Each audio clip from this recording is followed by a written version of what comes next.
జై శ్రీరామ్. నమస్కారం అండి. 2025 సంవత్సరంలో ద్వాదశ రాశి వాళ్ళకి ఎలాంటి ఫలితాలు రాబోతున్నాయి అని తెలుసుకుందాం. దానికన్నా ముందు ఎప్పటిలాగే ఒక 2 నిమిషాల పాటు మీకు కొద్దిగా వివరణ ఇవ్వడం జరుగుతున్నది. దీన్ని సోది అని మాత్రం అనుకోకండి. మీరు అర్థం చేసుకోవాలి అనే ఒక ఉద్దేశంతోనే ఇది చెప్పడం జరుగుతున్నది.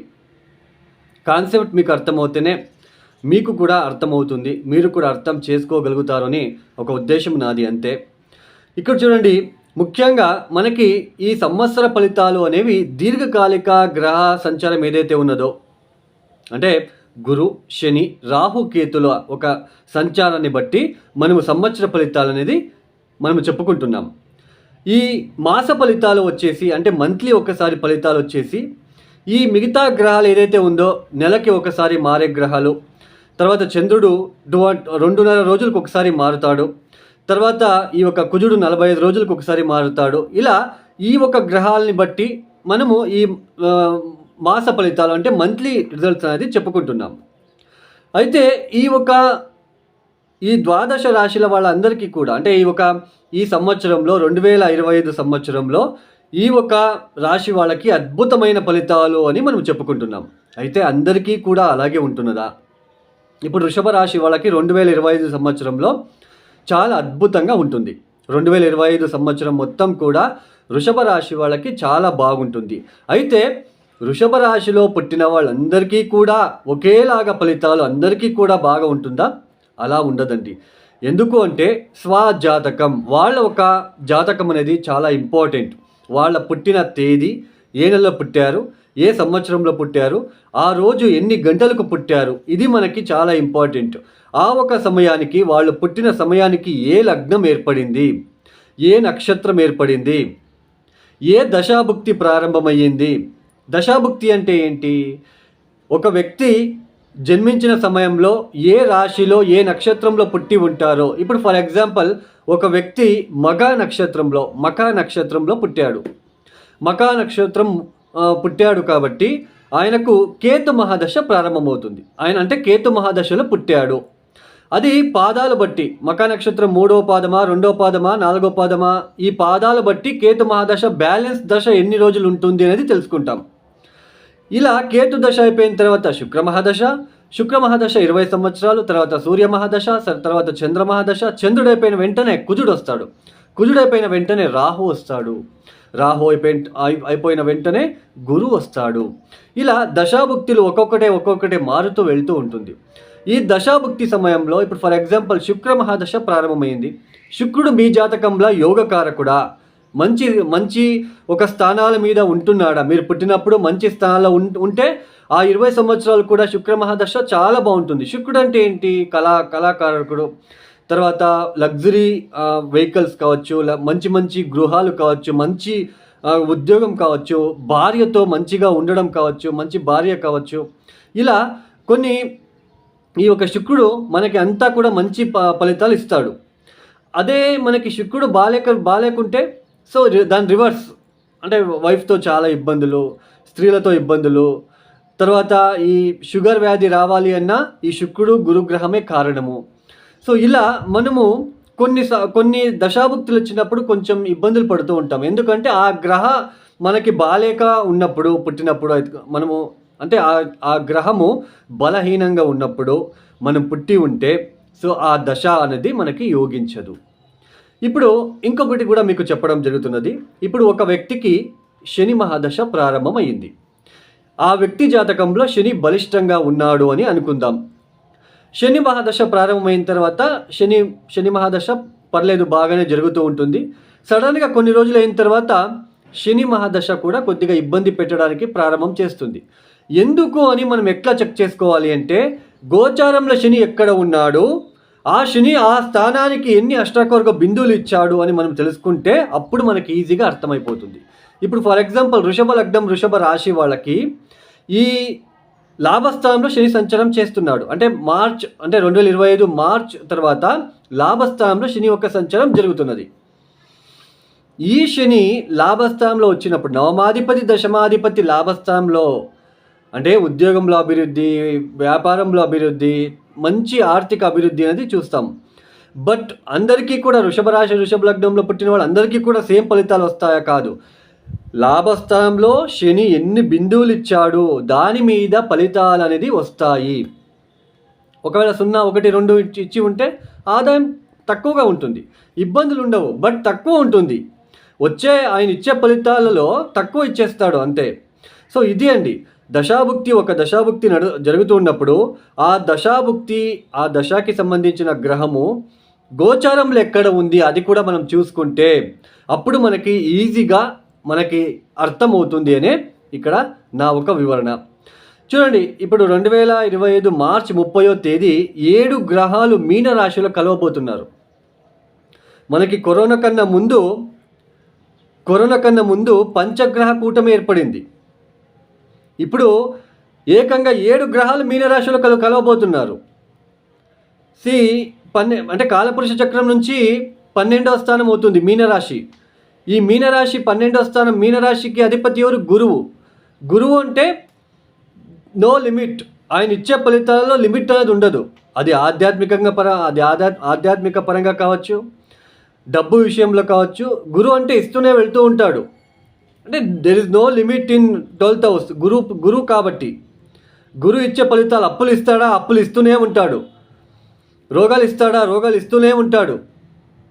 అంటే మన జాతకంలో గురువు బలహీనపడినప్పుడు అలాంటి ఫలితాలు. గురువు బాగుంటే డబ్బు ఇస్తూనే, అభివృద్ధి ఇస్తూనే వెళ్తూ ఉంటాడు. అంటే దెర్ ఇస్ నో లిమిట్. గురువు స్థానంలో శని వెళ్తున్నాడు. శని అంటే ఏమిటి? Restriction planet. ఇంతే కావాలి, ఇంతే.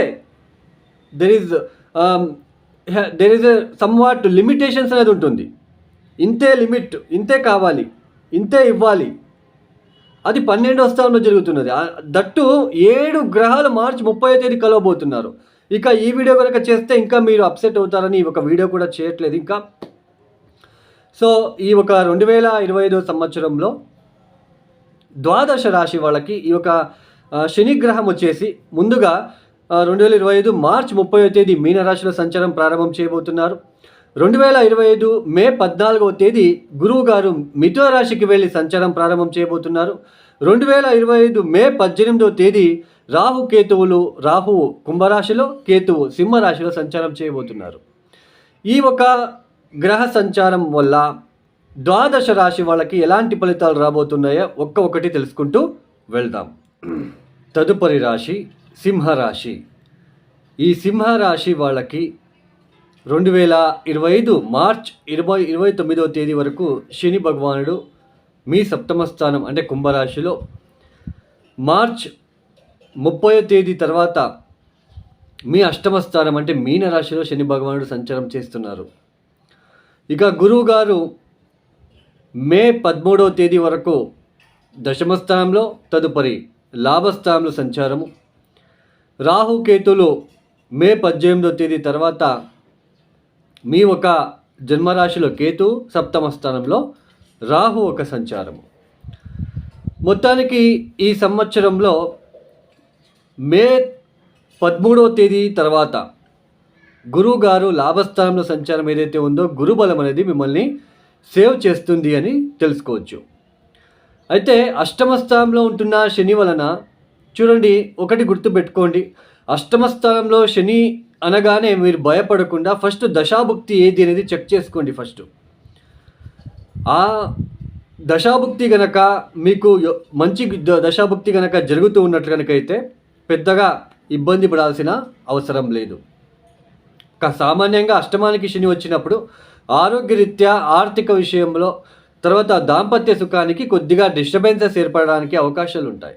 ఎందుకంటే సప్తమాధిపతి అవుతాడు కాబట్టి, అష్టమానికి వెళ్తున్నాడు కాబట్టి, సప్తమ స్థానంలో రాహు వస్తున్నాడు కాబట్టి కొద్దిగా దాంపత్య సుఖంలో కొద్దిగా డిస్టర్బెన్సెస్, వేరే ఒక వ్యక్తి నుంచి, మూడో వ్యక్తి నుంచి ఇబ్బందులు వచ్చే సూచనలు ఉంటాయి. ముఖ్యంగా ఈ సమయంలో చూడండి, డ్రైవింగ్ చేసేటప్పుడు జాగ్రత్తగా ఉండే ప్రయత్నం చేసుకోవాలి. షూరిటీ సంతకాలు, ఆర్థిక విషయంలో మీరు ఎవరికైనా ఇప్పించడము, డబ్బు ఇప్పించడము, ఇలాంటివన్నీ మీరు చేయకుండా ఉంటే చాలా మంచిది. ఇన్వెస్ట్మెంట్ చేసే విషయంలో చాలా జాగ్రత్త. ఒక పక్క లాభస్థానంలో గురువు గారి యొక్క సంచారం ఏదైతే జరుగుతున్నదో ఇది కొద్దిగా ఫేవరబుల్గా ఉంటుంది. పూర్వపుణ్యస్థానము అంటే పంచమాన్ని చూస్తూ ఉంటాడు. లాభస్థానంలో కూర్చొని పంచమాన్ని చూస్తున్నాడు సప్తమ దృష్టితో. సో మీకు గురుబలం అనేది మిమ్మల్ని సేవ్ చేస్తుంది ఒక సంవత్సరంలో. ఆర్థిక విషయంలో మీకు ఇబ్బందులు వచ్చినా, ఈ ఒక వ్యాపారం విషయంలో ఇబ్బందులు వచ్చినా, తర్వాత పెళ్లి విషయంలో భార్యాభర్తల విషయంలో మీకు ఇబ్బందులు వచ్చినా కూడా మీకు లాభస్థానంలో ఉంటున్న గురువు వలన కాస్త రిలీఫ్ అనేది కనిపిస్తూ ఉంటుంది. పెద్దగా ఫీల్ అవ్వడానికి అవకాశాలు రావు ఇక్కడ. ఎందుకంటే మీకు గురుబలం అనేది రక్షిస్తుంది కాబట్టి అవి ఏదైనా మీకు ఇబ్బందులు వచ్చినా మీకు అక్కడికక్కడే ఆగిపోతూ ఉంటాయి. మీ వరకు వచ్చే అవకాశాలు తక్కువగా ఉంటాయి. ఒకవేళ లాభస్థానంలో గురుగారు సంచారం జరుగుతుంది కదా, అక్కడ అష్టకవర్గ బిందులు చూసుకోండి, దశాభుక్తి చూసుకోండి. ఇవి రెండు కనుక మీకు మంచిగా ఉంటే మీరు పెద్దగా టెన్షన్ పడాల్సిన అవసరం లేదు. అయితే ఉద్యోగం విషయంలో అయితే మీకు శని అష్టమ స్థానంలో సంచారము కొద్దిగా శారీరకంగా కొద్దిగా అలసిపోవడం లాంటిది ఉంటుంది. బ్యాక్ రిలేటెడ్ పెయిన్స్ రావడము, నడుము నొప్పి లాంటివి, ఆ ఉద్యోగంలో శారీరక సమస్యలు, శారీరకంగా అలసిపోవడం లాంటిది ఖచ్చితంగా ఉంటుంది.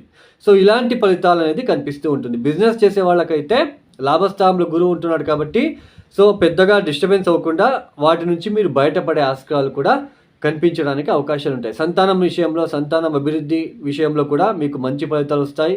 సంతానం నుంచి మీకు మంచి పేరు ప్రఖ్యాతలు రావడానికి అవకాశాలు ఉంటాయి. సంతానం కాని వాళ్ళకి సంతానం అయ్యే సూచనలు కూడా ఉంటాయి. సో ఇలా మీకు మంచి ఫలితాలు కూడా ఉంటాయి. బట్ అష్టమ స్థానంలో శని వలన మీకు ఎలాంటి ఇబ్బందులు రాబోతున్నాయి అది ఎలా తెలుసుకోవాలి అంటే, సో మీకు అష్టకర్గ బిందువులు, తర్వాత దశాభుక్తి. అష్టమ స్థానంలో శని రాగానే ప్రతి ఒక్కరికి, సింహరాశి జాతకులకి ప్రతి ఒక్కరికి కష్టాలు అని చెప్పుకోవడము ఇది చాలా అబద్ధము. ఇది బాగా గుర్తుపెట్టుకోండి. అష్టమ స్థానంలో శని రాగానే మేజర్గా ఇక్కడ మైనర్గా అనేది తెలుసుకోవాలి. ఎలా అంటే మనకి అష్టకర్గ బిందువులు, తర్వాత దశాభుక్తి. సామాన్యంగా అష్టమ స్థానంలో వచ్చినప్పుడు శారీరకంగా కొద్దిగా సమస్యలు, ఆరోగ్యరీత్యా సమస్యలు, లైట్గా సప్తమాధిపతి కూడా అవుతున్నాడు కాబట్టి దాంపత్య సుఖంలో ఇబ్బందులు, కొద్దిగా ఫైనాన్షియల్ ఇష్యూస్ రావడానికి అవకాశాలు ఉంటాయి. ఇన్ని తప్ప ఇంకా వేరే ఇబ్బందులు అయితే ఉండవండి. పెద్దగా మీరు టెన్షన్ ఫీల్ అవ్వాల్సిన అవసరం అయితే ఇక్కడ కనిపించడం లేదు. ఈ ఒక సింహరాశి వాళ్ళు ఈ ఒక 2025 సంవత్సరంలో కాలభైరవేశ్వరుడిని పట్టుకోండి. కాలభైరవేశ్వరుడు అష్టకాన్ని చదువుకోండి. కాలభైరవేశ్వరుడికి ప్రతి శనివారం మనం వెళ్ళి నువ్వుల నూనెతో అభిషేకము, బూడిద గుమ్మడికాయ దీపాన్ని పెట్టి రావడానికి ప్రయత్నాలు చేసుకోండి. త్రయోదశి రోజు అంటే ఈ శని త్రయోదశి రోజు శివుడికి లేదా కాలభైరవేశ్వరుడికి ప్రదోష కాలంలో నువ్వుల నూనెతో అభిషేకాలు చేయించుకోండి. తర్వాత ఒకసారి రాహుకేతు శాంతి చేసుకోండి. అమ్మవారికి ఎరుపు రంగుల పూలు ఇస్తూ ఉండండి. ఖచ్చితంగా వచ్చే ఇబ్బందుల నుంచి మీరు బయటపడడానికి అవకాశాలు ఉంటాయి. ఈ యొక్క వీడియో మీకు నచ్చితే లైక్ చేయండి, షేర్ చేయండి, సబ్స్క్రైబ్ చేసుకోండి. సర్వేజనో సుఖినో భవంతు. జై శ్రీరామ్.